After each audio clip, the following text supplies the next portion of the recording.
राम राम दोस्तों। मैंने कल माननीय केजरीवाल जी का एक भाषण सुना, जो कि वो कह रहे थे कि नरेंद्र मोदी जो आज हमारे प्राइम मिनिस्टर हैं,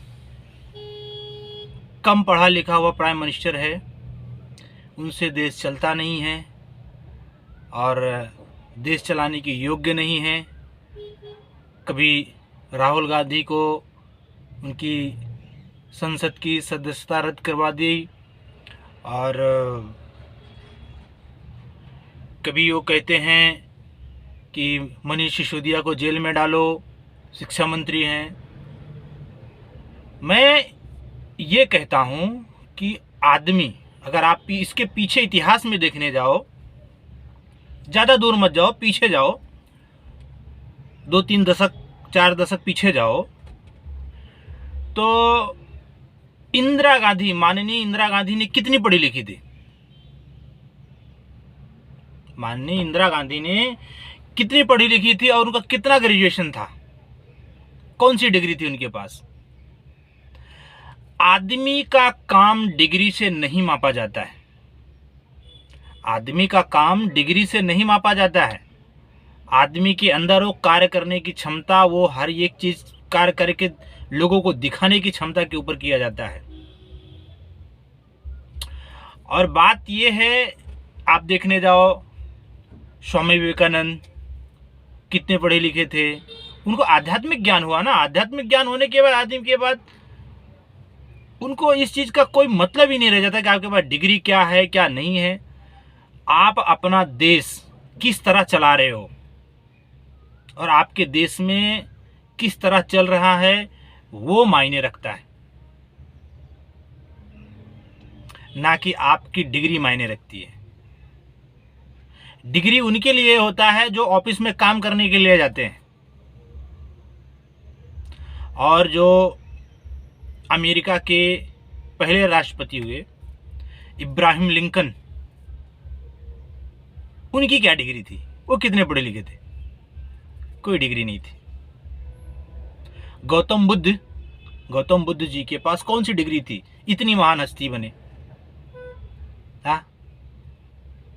और जिस गरीबी में, जिस मजबूरी में नरेंद्र मोदी जी ने अपने, सोचो पहले एकदम छोटे से, एकदम नीचे से, जहाँ पे आदमी सोच नहीं सकता था पढ़ाई की, वहाँ से वो पढ़ाई करके 10वीं 12वीं जो भी उन्होंने किया, उसके बाद वो कुछ समय आध्यात्मिक में जुड़े, उसके बाद से फिर उन्होंने अपनी डिग्रियां हासिल करना शुरू की।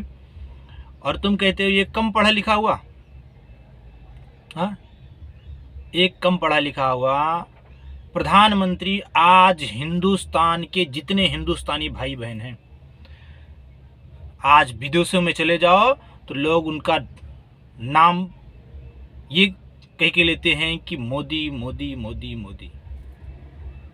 और आज हम हिंदुस्तानियों का गर्व से सीना ऊंचा हो जाता है। उस बंदे को क्या जरूरत है? किसके लिए?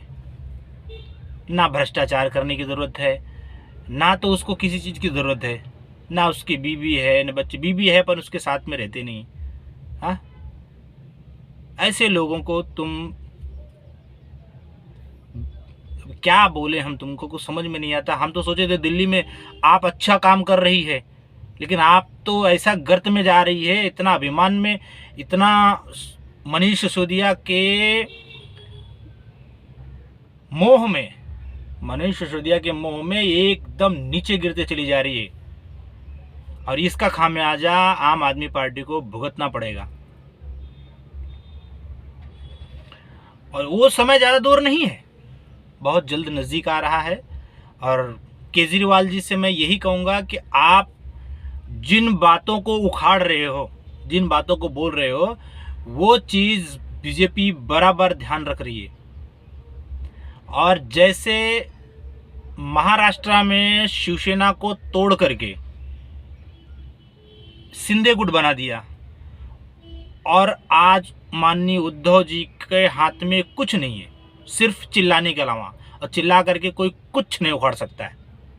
तो इसलिए आप एक नई पार्टी बन के उभरे हो तो हम सोचते थे कि आप मोदी जी के सामना करोगे, लड़ोगे, लेकिन आप तो मुझे लगता है कि आप खुद ही उनके जाल में फंसते जा रहे हो। वो आपको फंसा रहे हैं और आप फंसते जा रहे हो। तो मेरा आपसे यही अनुरोध है कि आप, अगर एक कहावत है कि प्याज का जब छिलका निकालोगे, प्याज का जितना छिलका निकालोगे उतना ही छिलके निकलते जाएंगे और प्याज खाली होते चली जाएगी, लास्ट में हाथ में कुछ नहीं आता है। और केजरीवाल जी, आपको उस जमाने में पढ़ने का मौका मिला, क्यों? क्योंकि आपके परिवार में पढ़ाने वाले लोगों की औकात थी और माननीय मोदी जी की औकात नहीं थी उतना पढ़ने लिखने की। सामने से वो मोदी जी ने चाय बेच करके अपनी पढ़ाई की। तुमको शर्म आनी चाहिए ऐसे व्यक्तित्व पे सवाल उठाने पे, तुम्हें शर्म आनी चाहिए, शर्म आनी चाहिए, शर्म आनी चाहिए। और वो बंदा पूरे देश को चला रहा है, पूरे देश को चला रहा है।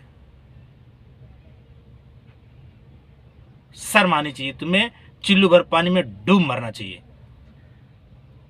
राहुल गांधी ने जो कहा है तो मोदी ने थोड़े उसके ऊपर जो है एफआईआर दर्ज कराया, कुछ कराया। जो मोदी समाज के लोग और हैं, जाति के लोग हैं, उन लोगों ने किया है ना। विधायक ने किया है, विधायक भी मोदी होगा भाई, इसलिए उसने किया है। एक जाति विशेष को तुम इस तरह बोलोगे तो कैसे चलेगा? जब आप ये कहते हो कि हिंदुस्तान में सबसे पहला हक मुसलमानों का है, तब आप कहां जाते हो? तब क्यों नहीं बोलते इसके ऊपर? बेशरम लोग। धन्यवाद भाइयों।